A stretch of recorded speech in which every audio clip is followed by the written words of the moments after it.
What is up, y'all? It's your boy Fifth Akai. Welcome back to another tier list. But today, it's gonna be a little bit different. We're taking a break from the baddies. And we go into the baddies and the goodies. I don't know how to say it. But it is no surprise to anyone that the anime community is very stubborn. You know what I'm saying? And even though it is my favorite franchise, One Piece, you guys are not excluded. Why you bullying me? For the past few weeks, I've been seeing blasphemous takes on the top 30 strongest characters of One Piece. I've been seeing people saying that Sanji's over Kizaru, Zoro's above GARP. Hell, Sabo ain't even on the list. That stops today. As always, I need to give you guys the definitive answers. And today, we gonna do just that. Now, looking into the categories is standard. I don't have to do my whole spiel. Come on now, dawg. Come on, man. There is an honorable tier. This is the place where I put people that just like, you know they're strong. You know they deserve to be on the list. When you look at everyone else, it's just hard to, it's really, really difficult. And honestly, I struggled a lot. One other thing before we start, the people that will be on this list. I believe that we should be only ranking people that are currently alive and active. So no Roger, no Whitebeard, no Ryuma, only people with a beating heart. The other thing that I constantly struggled with trying to implement, when I said active, I initially wanted it to be, you know, like people who are currently out there, you know? So I wasn't gonna rank people such as Luffy, who's in prison, Sen Goku, who's retired, and people like the Goro and Imu, who don't do anything so far. But I feel like that's wrong, you know? Like making a strength tier list, you have to include everyone. And like, I'm putting Dragon on this list. Obviously, you know, like he's right there. He hasn't done anything yet. Putting him on the list and not putting someone like Imu on the list or like the Goro, I feel like that's kind of unfair. So as long as we all know the rules, I think it's time we get started. Now to start off our list, I think it's best that we just get this over with already because we're all thinking the same thing. Being the absolute big bad of the One Piece verse, I think it's only fair that we put Imu at the top.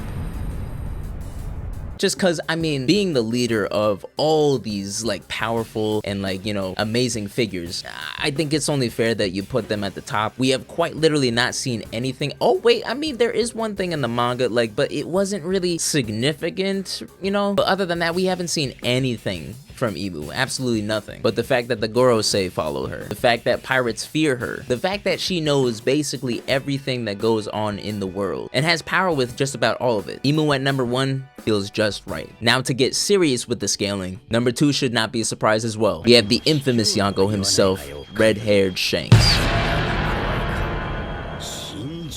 The only people that I saw competing with this spot are currently inactive. Shanks has literally shown how much power he has without even batting an eye. Making an admiral freeze in place and leave the island is no small feat. Walking up to the biggest war in the series and declaring yourself for battle, which causes everyone to cease fire, no small feat. Walking up to the former strongest man alive while dropping every single one of his crew and you leave unscathed, no small feat. Shanks has literally been admired and feared by just about everyone in the series. We've only seen a little bit of what he has to show us, and I foresee so much more happening in the future. His meetup with Luffy, a fight with Blackbeard. We all really theorize that Shanks is going to be the catalyst to push Luffy up to the top, and I feel like the only way to do that is to die to his worst enemy. And the person that we want to be in that worst enemy spot is Blackbeard. And to be honest, I feel like he's the only big bad right now that can take him, and not in a straight one-on-one. We all know Blackbeard's going to pull something, and if he isn't the catalyst in that way, he's gonna be the one to challenge Luffy. And oh boy, is that a hurdle to go over. Now for the number 3 spot. Now this one is pretty difficult, but I think it's only fair at the end of the day. I have Dracula Mihawk. Now, I've heard so much about Mihawk for the past few weeks. I haven't heard this much of him since the beginning of the series, but I'm seeing people say that Mihawk is a fraud, Mihawk is the GOAT. He's closer to the GOAT than you think. I believe that in the One Piece verse, if there's anyone that's even remotely close to being a Yonko level, it's gotta be Mihawk. I know that we don't see that much of him, and what we've seen already is more so, you know, like play fights. I don't think I've ever seen him take a fight seriously in the series so far, because think about it. You had Zoro, you had Crocodile, you had Luffy for a brief moment, and technically Jozu or Whitebeard, give or take, but nothing has been serious yet. This is the man who said red-haired Shanks is his equal, and though I ain't calling my man a liar, I think they got each other beat on 2 different forces. Mihawk on swordplay, Shanks everything else. but being the world's strongest swordsman is nothing to snuff at. He constantly has an eternal black blade. You know how much hockey control that probably takes? Not to mention what he showed us at Marineford. That man sliced a whole mountain. And yeah, we saw Zoro do it with Pika, but realistically, again, Mihawk was not trying. And if the recent episodes tell us anything, it's that S-Hawk is like a fraction of Mihawk's power. And he was pushing Blackbeard back. Not to say that he would have beat Blackbeard, but the fact that you were able to do that kind of says a lot about Mihawk's full power. To be honest, I don't even know how Zoro's gonna pull it off by the end of the series. They might have to do a time skip or something, because I really don't think he's taking that title anytime soon. Now for number 4, this is where it gets kind of difficult. I had wanted someone to be number 4 purely based on, you know, like facts, right? But this one is gonna be pure speculation. Number 4, I have Monkey D. Dragon, the world's most wanted man. And I think it's significant to note that he still is the world's most wanted man. I feel like the world government would prioritize this man at all times, and the fact that he is still free, he might be pushing him back. I literally have no idea what Dragon is capable of, but to have people put so much faith in you to go against the world government, you gotta have something, you know? Especially with members like Ivan and Kuma, who are notorious names in their own right. Back you up and follow you to hell and back. Come on. There's gotta be something. If it ain't no like wind devil fruit, bro, I genuinely have no idea what it is. Cause like that time back in what was it, Logtown? Like what the heck was that? That wasn't hockey. What do you have in store for us, Dragon? For all we know, he could be a fraud, but I'm gonna say that he's not for now. That name is too notorious to just throw away to the side. Now for our number 5 spot, I don't think you can really debate this. I have Akai. The fleet admiral should be no joke to anybody, and a person who can put fear into all pirates' eyes, you gotta at least give him that credit. Throughout the years, I thought it was very difficult to put Akainu in that spot, because thinking about him going against people like Kaido didn't make any sense to me. But realistically, I mean, going against even Whitebeard, and I know, you know, Whitebeard was old and decrepit and like, you know, basically dead, but he held his own and went to go on to be stronger than that, I believe. The sole reason Punk Hazard is all lava is solely due to Akainu's strength. And mind you, that's a whole island. And to be honest, when Shanks came up to Marineford and everyone was ready to run away, Akainu was the only one who was like, all right, show me what's up. I was like, okay, he kinda got it. Man was ready to die for this. I can't believe I'm giving respect to Akainu, bro. Like, this is crazy, but he is strong. He's been top 5 for me for a while, and I think he has to stay at that spot. All right, going on to 5 through 10. What? To start us off, I almost hate to do this. It just doesn't seem real to me. You know what? No. We're not gonna do this, because I think that this person deserves that spot before him. I'ma put Blackbeard at 5. Look, man, love or hate him, he's the big bad in my opinion. And to get to that point, we need to recognize his strength. I can already hear the anime onlys right now. Bro, did you not watch the last episode? Bro is getting pushed back by S-Hawk. If anything, S-Hawk should be 5. Bro, he only off-screens people. Yeah, I hear ya. But that's just how Blackbeard is. I'm not gonna mention nothing like pre-time skip. Like killing Whitebeard, nah, I'm not giving him that credit, because he was crying like a little baby and had everyone else do the job. But post-time skip, man has the Yami Yami and Gura Gura no Mi. Come on now. It's unfair. And keep in mind, he not fresh no more. He had the Yami for 3 and the Gura for 2. And I don't think he was just sitting around doing nothing with those. Man was probably training a little bit. You saw him, he got the armament hockey and whatnot. Not to mention, bro, I didn't even know that Blackbeard could do a backflip. Everyone throwing memes out of this man looking all funny. And I'm not gonna lie, he did. He looked really, really stupid. But the fact that Blackbeard is actually agile, wow, that I didn't know. That just kind of like pushes him a little bit above. But I believe with Blackbeard's cunning, as well as his mastery of the 2 devil fruits, he's gotta be at the top somewhere, as well as above this next person. Number 6, we got the MC himself, Monkey D. Luffy.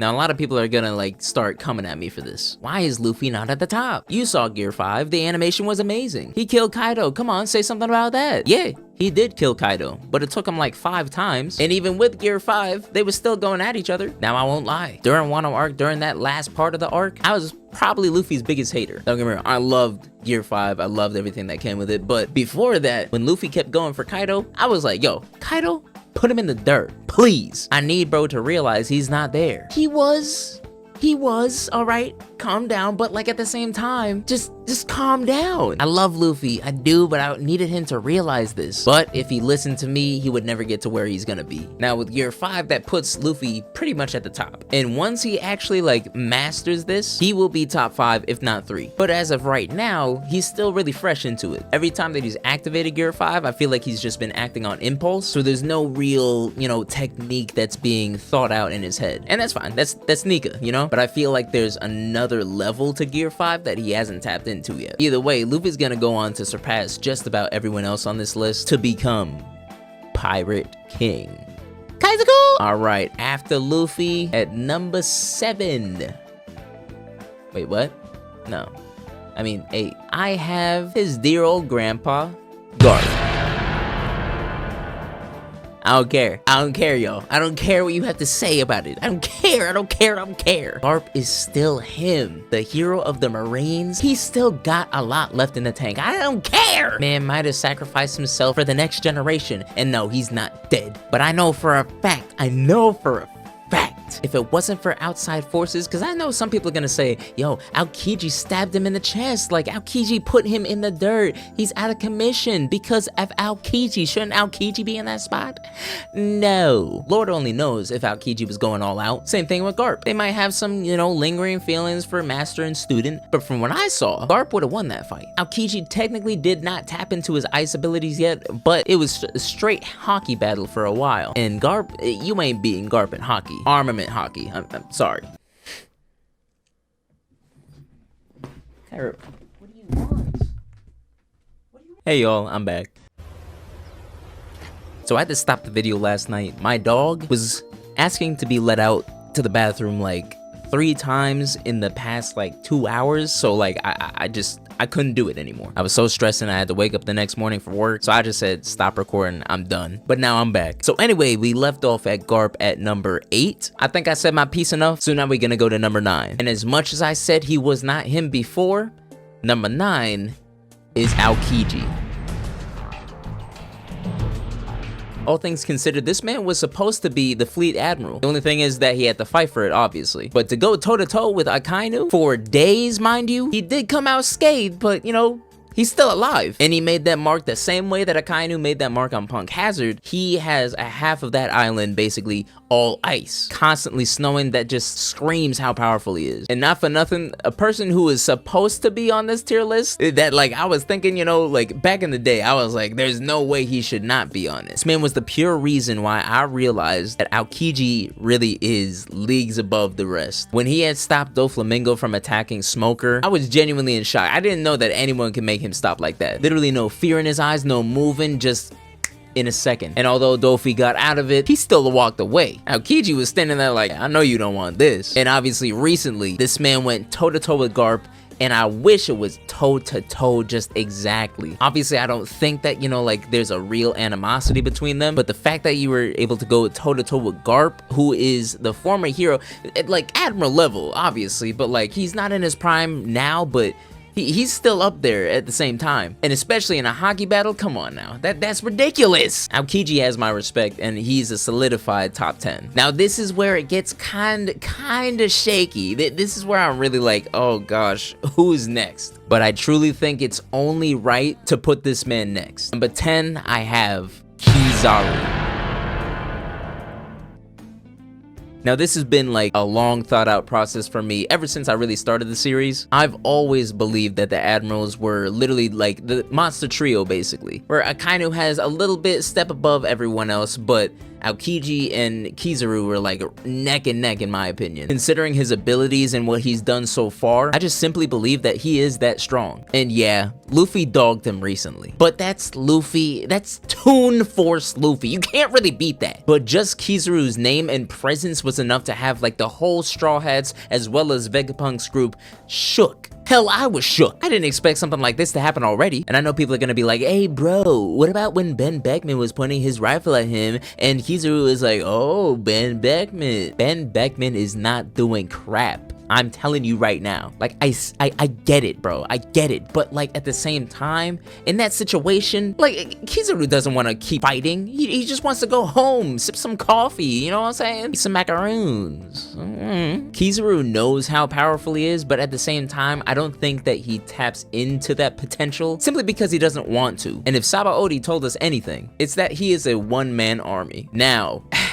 I don't want to do this. I really, really don't. But like, I feel like I have to. You know what I'm saying? I feel like I have to do this. Should I? I'm gonna do it. I'm gonna do it. 15 through 20. Oh, Lord. Are the Gorosei.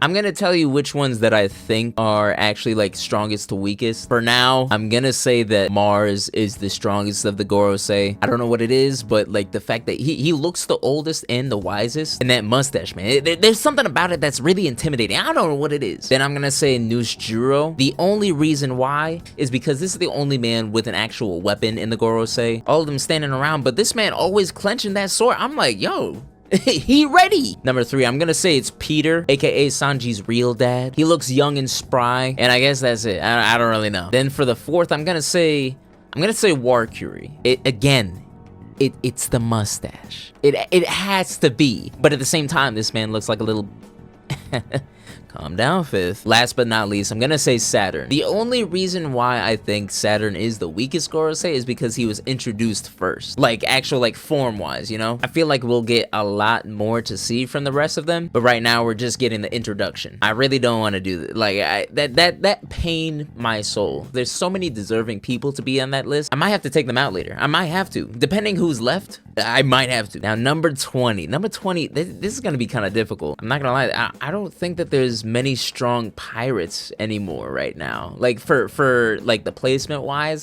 I just don't see them being in that spot right now. I should do it, but I know that I shouldn't at the same time. Oh no. Screw it, I'm going Fujitora.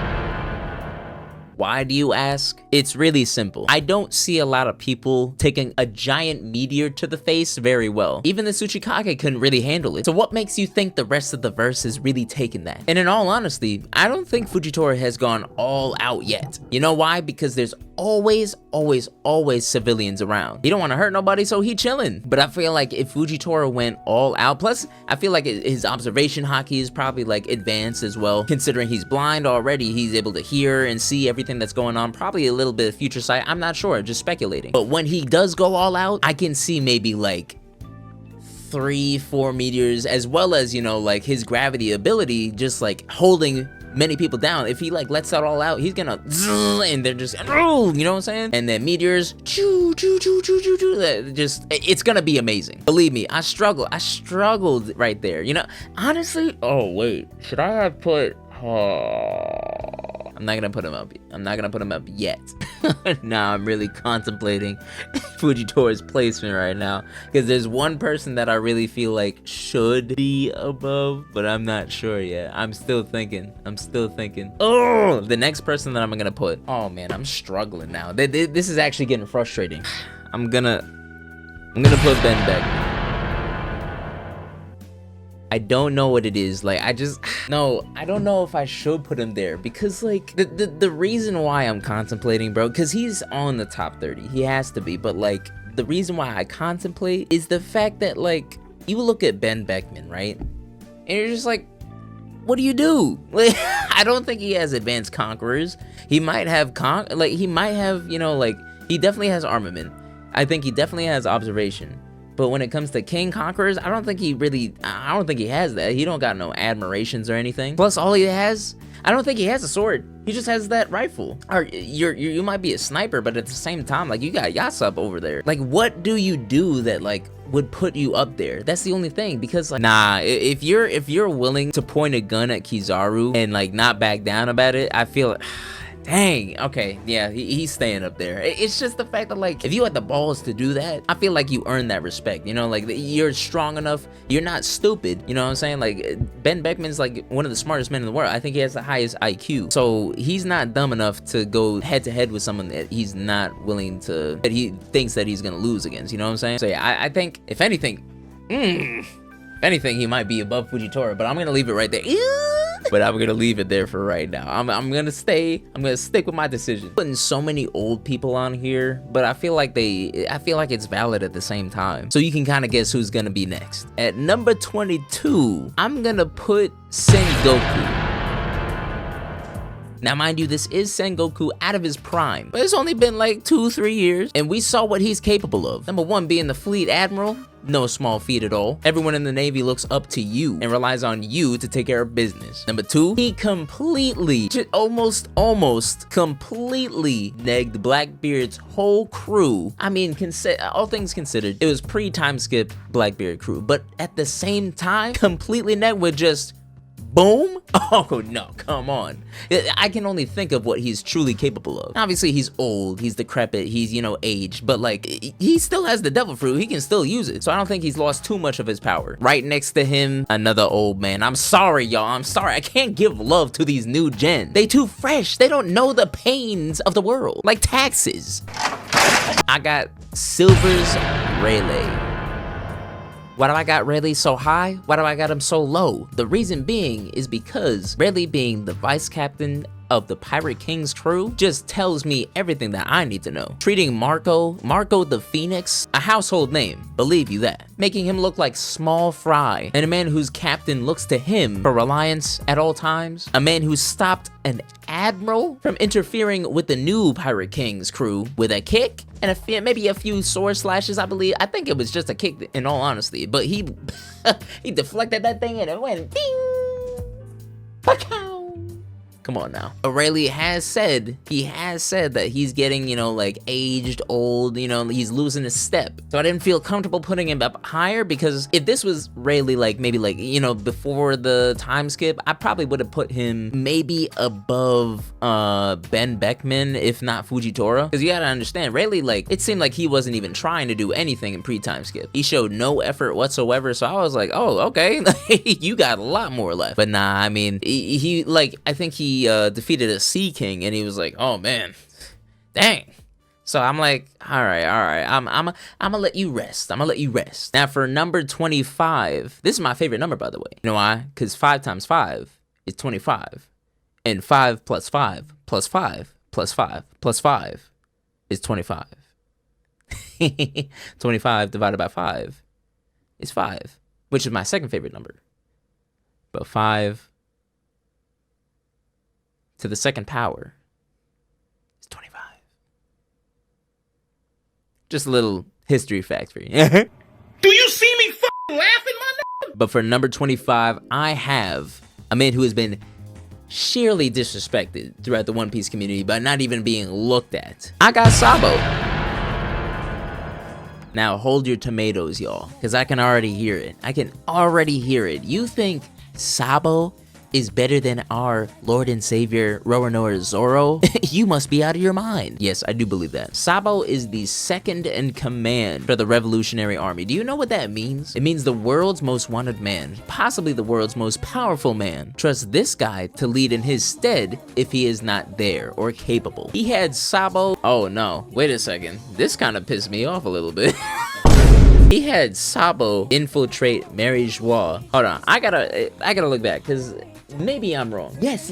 So, Dragon sent Sabo to invade Mary Joie for an all-out war, basically, to declare war. To put him in that position with admirals, possibly the fleet admiral, along with the Goro in that area, like, come on, you gotta have some faith. I don't know what the rest of those ragtag revolutionaries are doing. Like, I don't care that they're there. They're, in my opinion, they kind of weak, but like, to have Sabo lead that attack, come on now. And at the end of the day, some people not ready to hear this, but I think Sabo he just might be better than Ace with the flame fruit. Hey yo, what the fuck? From what I'm seeing, bro, like, I mean, Ace perfected it, basically. I be seeing some, like, in the flashbacks and, like, what we've seen in the actual anime. It looks fantastic. It looks great. But what I've seen from Sabo, from, like, what has it been, 2-3 months? It's good enough for me. Sabo is basically, I would say he's Admiral level. I don't care what anyone has to say about that, but I think that he is. Now, speaking of Admirals, at number 25, I have the weak link, the possible fraud, Green Bull. Look, man, if I treated him as bad as I talk about him, he probably wouldn't even be on the list. But you gotta give credit where credit is due. We have not seen that much from Green Bull, but from what we have seen, and I know King and Queen are completely like almost dried out, you know what I'm saying? But to be able to incapacitate those two with ease, kind of impressive, I'm not gonna lie. Now his fight with Luffy's side of the war, you know, with the Scabbards and Yamato. Scabbards, we all knew they wasn't gonna do anything, but they still strong in their own right. But Green Bull took them out with ease. Yamato, different story. I feel like her and Green Bull would be, they're like on the same plane, but I do feel like Green Bull has the edge with his Devil Fruit ability. I feel like it has, you know, some kind of like, you know, like potential that hasn't been unlocked or seen. Like we've seen the whole tree form and everything and the life sucking, but from what we saw, you know, like with Yamato attacking Green Bull, he kind of just took that. He's like, ah, dang, like that kind of hurt. So he kind of like got right back up. It wasn't really anything to him. It would be a different story if, you know, Yamato was in her hybrid form, but at the same time, I still feel like there's got to be some kind of edge that he has. And it only took Shanks Conqueror's Haki to really get him to stop. I think he was still gonna keep going. Yes, he's a fraud, but he's not too bad of a fraud. Now, speaking of Yamato, we have a number 26. I'm not gonna sin, bro. We talking about strength right now. I can't talk about the badness. From what Yamato has done in this series, it's only right that she's this high. The biggest feat so far that she's had is going toe-to-toe with her father. Now, I don't know if Kaido was going all out or if he was just kind of like, you know, sparring with her, but two beasts in hybrid forms, man, was that a sight to behold. They was going crazy. That form boosts her strength, her speed, her power in general. Does she have King of Conquerors? Because, wait, does she? Because I could have sworn when they clashed, they might have had, you know, like, some, like, lightning, you know what I'm saying? But, I don't feel like going back, but, like, I feel like there was. And it's the fact that Yamato still, like, I don't think she really, like, had any, like, life-threatening injuries or anything, but she still, like, came out on top. Not against her father, but, like, you know, she came out standing strong. If you put her against someone like Queen, decimate. If you put her against someone like King, yeah, she would beat him. So it's no doubt in my mind that she was like probably like top 3 strongest in four or 5 in Wano. I'm really looking at this list, bro. Y'all really gonna hate me. You know what I'm about to do, bro? I'm about to do something that everyone's gonna dislike. Green Bull is no longer number 25. He is number 26. And I'm not moving Yamato back. I'm moving Marco the Phoenix to 25. I know, y'all. I know. Stop. Just stop. Why do y'all hate me so much when I'm spitting facts? The only reason why people don't validate Marco's strength is one, because he got destroyed by Blackbeard, which we've only seen like, you know, like them just like, ah. But at the same time, that's Blackbeard with the Yami Yami and with the Gura Gura. Their own fathers. Devil Fruit. And what we've seen in Wano, he didn't really do much. He's just chilling, you know, like he's letting the next generation do their thing. But that doesn't mean he's not stronger than the next generation. He was the vice captain of the Whitebeard Pirates. Do you not understand how important of a role that is? Guys, at Marineford, he took on all 3 admirals at different times, but like still, he knocked away Aokiji. He knocked away Kizaru, and he stopped Akainu's magma from reaching Luffy. I don't see many other people doing this. And when he was in Wano, it showed that he doesn't miss many steps. He was able to take on King and Queen at the same time, as well as stop Big Mom in her tracks with Prometheus blowing such hot flames. Marco was like, no, and blew that back. I'm not saying that he could beat Big Mom, but like at the same time, to stop her in her tracks like that, I was like, yo, he still got it. I'm not gonna lie, bro. I'm not gonna lie. 25 almost seems too low. I feel like, am I gonna, am I gonna bubble? Ooh, I don't know. Oh, Sabo, I'm sorry. I gassed you up so much, but you switching spots. I'm sorry. I have to. Marco is just too good, bro. He's too good. And I have Marco 25, Sabo 26. Let's. So then I have Marco 20. Oh yeah, no, I'm right. Huh? Am I dumb? Nah, yo, I'm really stupid. I feel like such an idiot. I'm not doing this video over. Y'all just gonna have to keep laughing at me throughout this. My disappointment is immeasurable. 11, 15, 16 to 20.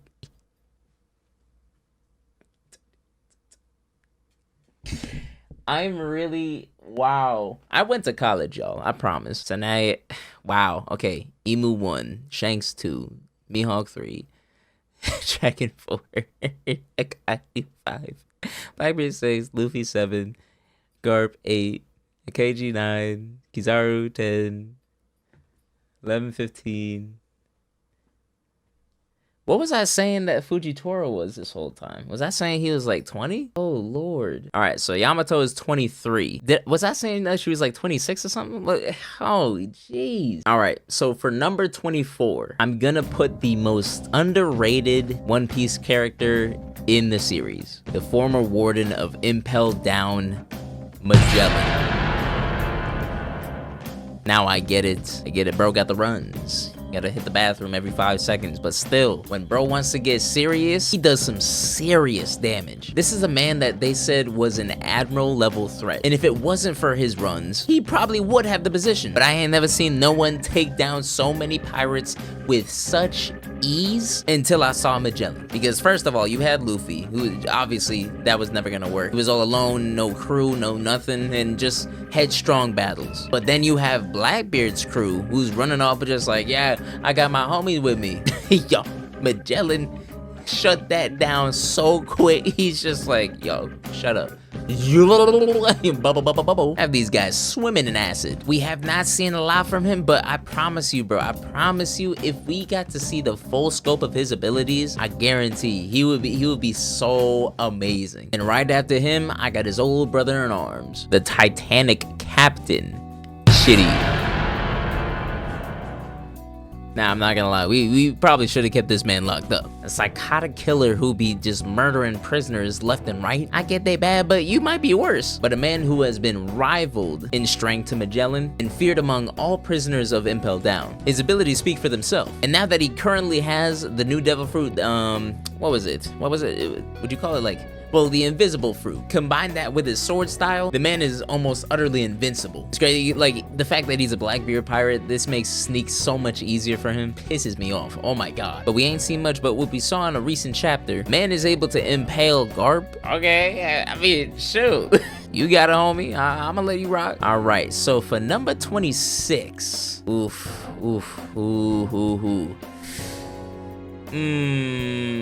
See, I have a set of 5, and I know that, like, theoretically, they're supposed to be above certain people, but they're really not. So I'm kind of like, screw it, bro. I think number 26, I'm gonna give it to him. Trafalgar Law. It's very, very difficult for me. It's just the thing is, if you take on someone like Big Mom, and I know it was 2v1, but the fact that you took on Big Mom in the first place, wait a second, because bounties don't exactly mean strength, and plus, when it came to the fight against Kaido, there's only like 2 people that were able to like really damage him. You know what I'm saying? Oh, I almost don't want to. No, it's not that I don't want to. I'm like, does it make sense? Law stays. And you know why Law stays? It's because his ability, bro, like, it's the fact that he doesn't need to charge, he doesn't need to power up, he doesn't need to prepare things to act. You know, he has a limited amount of what he can do, but like, he can shoot it off like wildfire. Especially when it comes to like his cunning and his intelligence, it helps a vast amount. And he's probably the best in the series when it comes to using his environment around him. Like that fight against Big Mom when he was using like the rubble in order to switch spots and like basically, you know, like teleport. It didn't do much damage to Big Mom, but like, it's the fact that like, if he could do that and do like an ejection shot like at each round, oh my gosh, it's extremely damaging and powerful. And like the biggest thing that I was thinking in order to like push him down essentially was the fact that like, you know, he wasn't even able to take on Dofi just like a few months back. I don't know, what is he like juicing or something? Like, because there's no way that you're getting that powerful, because in the grand scheme of things, Dofi doesn't even seem like possible to like, you know, match up nowadays. I don't know, actually. Like, I'm really thinking about it. I'm not sure. Now let's stand on business. Let's stand on business right right now. So yeah, I think Law deserves that spot, and I believe the next person that should be next to him should be the other captain of the worst generation, Eustace Kid. Now, I'm not gonna lie, Kid's a fraud. Eustace mid, in my opinion. But that's just because he goes against the strongest beings in the world. He's basically Jogo in the One Piece verse. Like, you should give him respect. Against, like, other pirates, against other crews, yeah, I'm sure it's gonna be, like, a hell of a battle. But bro's going after... Shanks, Big Mom, and Kaido, like the big three of the. No, you're not winning. And he be doing it with such confidence too. He's just like, come on, killer, we got this. Come on, stop. Yeah, stop telling me to stop, bro. I know what I'm doing. I got 3 billion on my head.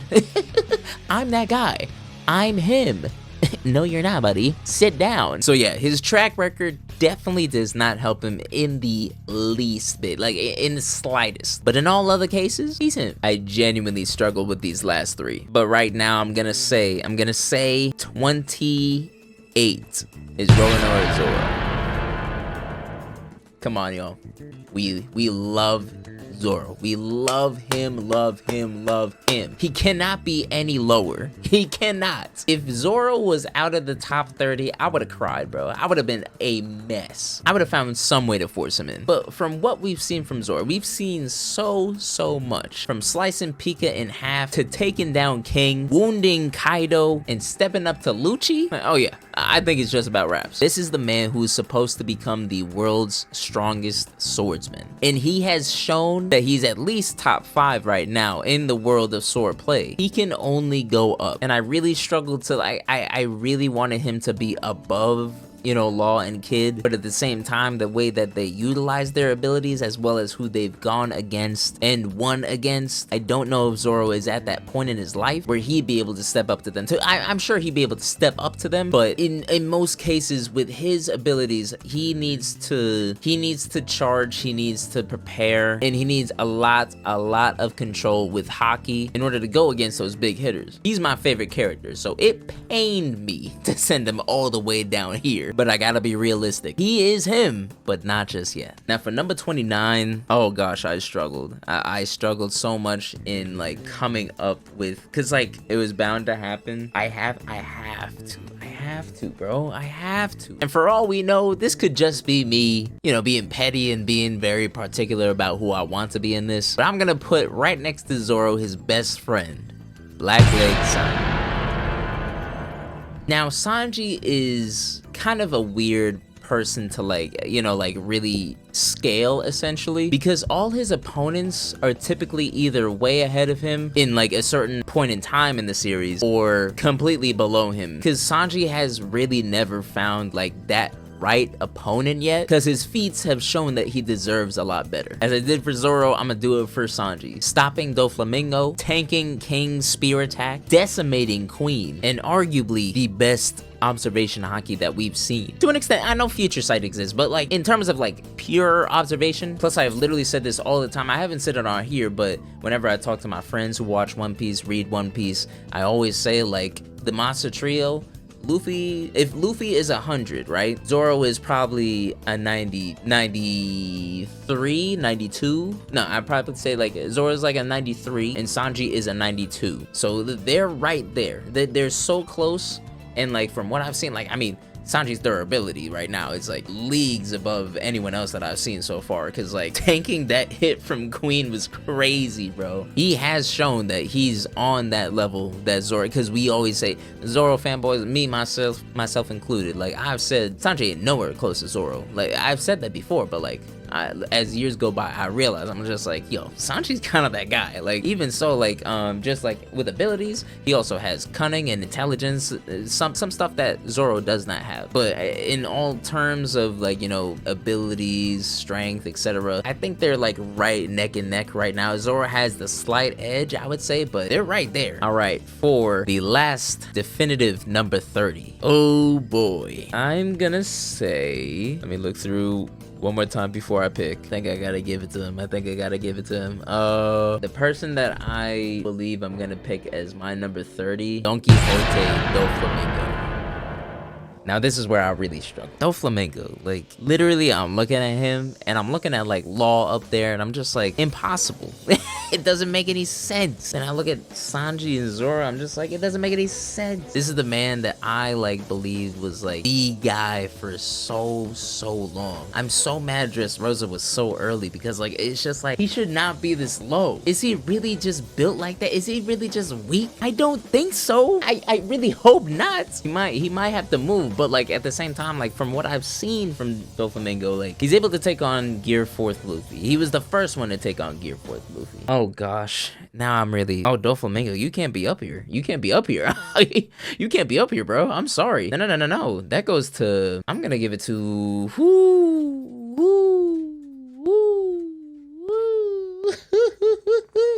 Yo, you know what? I'm gonna do something that no one's gonna like. I'm gonna do something no one's gonna like. I'm gonna put, oh no, oh y'all are gonna hate me. Oh. Number 30, nah. Number 26, Charlotte Atakuri. I don't care what nobody has to say, bro. I don't care. You just have to think about it. You just have to think about it. Because all things considered, when I was talking about Gear 4th versus Doflamingo, right? Gear 4th versus Doflamingo. Gear 4th Luffy decimates, absolutely decimates Doflamingo, right? But Gear 4th Luffy against Katakuri was almost evenly matched. Katakuri had the edge, but then you go into Snake Man, right? Snake Man was almost just about equal, right? Now, Whole Cake is literally just, I think it's like 2 arcs behind Wano. And Luffy had himself like a little training arc, right? But even so, that was still just learning, you know, the samurai's version of Haki, right? And that could mean something, but at the same time, Snake Man was going in on Kaido, and it still wasn't enough to beat Kaido. But Luffy, Zoro, Law, Kid, mind you, Law, Kid, and Zoro, they don't have any forms, right? They don't have any forms. Luffy's the only one who has a form, and I think he went Gear 4th against Kaido in that moment, right? If he did, I'm not sure. I can't really remember, but at the same time, it took 4 of those people to go against Kaido, and then eventually, like, Gear 4 Luffy was going against Kaido himself, and Katakuri was basically the only other person who really, you know, went against the Gear 4th Luffy. Snake Man, mind you. And at that same time, I think Katakuri would have won that fight. He would have, if not just for him giving up. I think Katakuri is still above. I think Katakuri is still there, you know what I'm saying? So right now, this is what my top 30 of One Piece strongest characters alive and active. This is the list. Let me save this real. Oh boy, we gonna post it on Twitter. I'm about to get cooked. Now, I want to do one where the extraterrestrials are not involved. Let me get these guys out of here, as well as Emu. You move Blackbeard up to 5. You move Fujitora to 10. Beckman, Sen Goku, Rayleigh, Marco, and Sabo, 11 to 15. Green Bull, Yamato, Shiryu, Magellan, Katakuri, 16 to 20. Law, Kid, Zoro, Sanji. Who's gonna be 25? I'm gonna say, so this is the top 30 of just like regular beings. No extraterrestrials, no Goro saying, no Emu. Like this is the solid top 30. This is who I believe should be there, and just like, you know, it just makes sense to me. So y'all, how'd I do? Who do you think should be moved up? Who do you think should be moved down? Who should not even be on this list, and who should be on this list? Rate my list 1 through 10, and I'm gonna put the link to this list in the description. I think I did way better than those fraud fans on Twitter. Twitter.com. Anyways, thank y'all so much for watching. I will see you in the next video. Love y'all. Take it easy.